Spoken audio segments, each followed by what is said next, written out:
दागिने चोरल्याचं, पैसे चोरल्याचं किंवा महागड्या वस्तू चोरल्याच्या घटना आपण सर्रास पाहतो. मात्र नुकत्याच जन्मलेल्या एखाद्या लेकराला चोरल्याचं तुम्ही ऐकलंय का? नसेल तर ही बातमी नक्की पहा. नाशिकच्या जिल्हा रुग्णालयामध्ये एका महिलेनं नवजात बाळाची चोरी केली. पण तिनं असं का केलं हे ऐकलं तर तुम्हालाही धक्का बसेल. पाहूया या संदर्भातला हा रिपोर्ट. मूल होत नाही म्हणून बाळाची चोरी.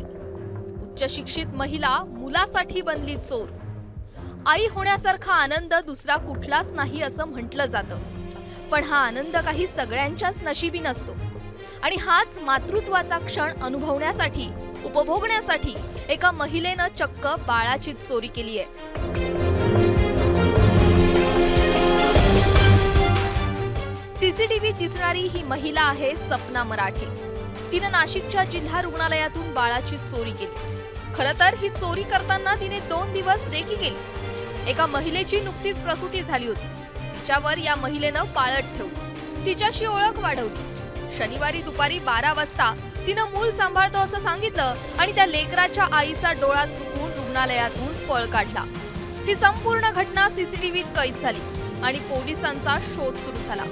पहचान बढ़ा ली थी। हाँ, वो बोले दूरिया के आपके बच्चा होने के बाद कर दिया था या पहले ही बात करना चाहूँ? नहीं, मैं वो भी मेरे को 2 दिन से देखी थी। मैं 3 दिन आईसीयू में भी था, इधर सीजर हुआ था तो 3 दिन आईसीयू में था, फिर उधर गया 2 दिन रखा। मेरे बच्चे को कांच की पेटी में सर उसका विभाग कंगारू हाथ वाला है ना, बाट मैंने उसमें रखी, तब मैं शाम को देखा।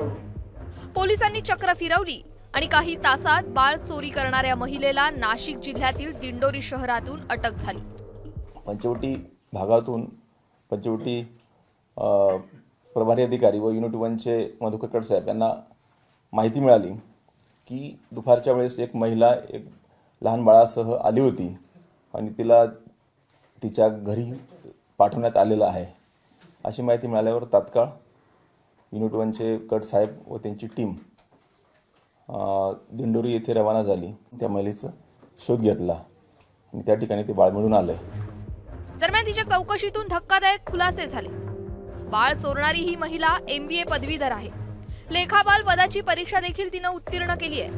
बाळ चोरणारी महिला आणि तिचा पती धुळ्यात वास्तव्यास आहेत. संबंधित महिलेचा 2 वेळा गर्भपात झालाय.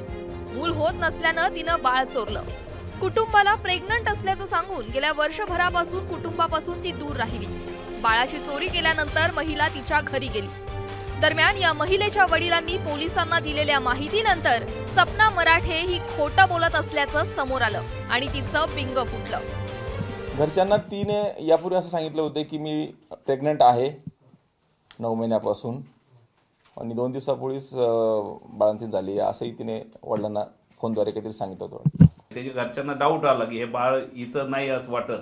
तिचे वडील खूप चांगले आहेत या महिलेचे. पण या सगळ्यात आणखी एक प्रश्न उपस्थित होतो तो रुग्णालयाच्या सुरक्षेचा. याबाबत रुग्णालय प्रशासनाला विचारलं असता डिस्चार्ज नंतर हा प्रकार घडल्याचं सांगत त्यांनी हात झटकले. डिस्चार्ज केल्यानंतर तिने तिच्या परिचित आणि संबंधित व्यक्तीकडे स्वतःहून बच्चू हस्तांतरित केलेला आहे. डिस्चार्ज मिळाल्यानंतर की ती पुढे घेऊन जाईल आणि नंतर ही तिला जाऊन भेटेल. पण खाली आल्यावर तिला 11:30 वाजता रिअलाइज झालं की ती ज्या संबंधित व्यक्तीकडे तिने स्वतःहून बच्चू हस्तांतरित केलं होतं ती व्यक्ती फरार झाली आहे म्हणून. या जगात येऊन काहीच तास झालेल्या अजून नीटचे डोळेही न उघडलेल्या या बाळाभोवती ही अशी संकटांची मालिका सुरू होती. पण असो, आता ते बाळ सुखरूप आपल्या आईच्या कुशीत विसावलंय आणि तेही नाशिक पोलिसांच्या सजगतेमुळे.